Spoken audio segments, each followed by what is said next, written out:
finally, nagawa ko na yung eyelash. Grabe. Siyempre, bago tayo mag-finish product, ipapakita ko sa inyo kung paano ko ginawa ang ganitong eyelash, mga kasawi. At syempre, ganito ko siya kabusisi.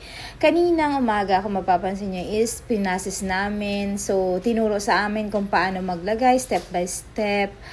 About siya sa actual mannequin. So, syempre, bago kami pinagawa ng aming teacher, is inano muna sa amin, pinag-aralan muna namin kung anong dapat proseso, ganyan, bago namin in-apply sa mannequin.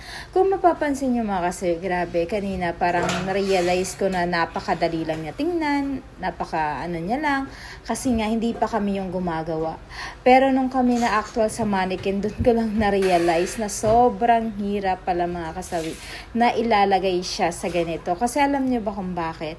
Kasi bawat hibla ng buhok ng mannequin, kailangan malalagyan mo siya ng hair loss extension ng hair talaga na isa't isa talaga. Tapos, eto na nga, after ng ating mannequin, syempre, eto na kinakabahan ng inyong advisor dahil actual, is yung aking pamangkin na, si Ate ka na, ayan, Krisha May, yung ating actual model na talagang gagawan ko na siya. Kinakabahan ako kasi baka mamaya is baka magkamali ako dito. At finally, kahit gaano kahirap, ang tagal kong ginawa, talagang paisa-isa kasi nga sobrang hirap ng hibla ng buhok niya dahil makapal. Kapag once na makapal talaga, ang hibla ng buhok ay mas mahirap gagawan kasi nga kailangan yung sa baba ng buhok niya, ng kanyang is dapat gawan mo yun isa-isa.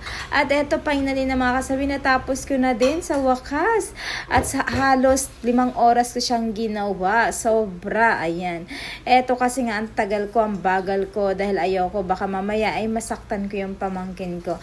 At finally, ito na nga yung aking finished product, mga kasawin, at talagang sobrang tuwang-tuwa ako. O, diba? Ang ganda ng pamangkin ko. Perfect. O, perfect yung mata niya. O, diba? Ang ganda. Pwede na akong gumawa ng eyelash.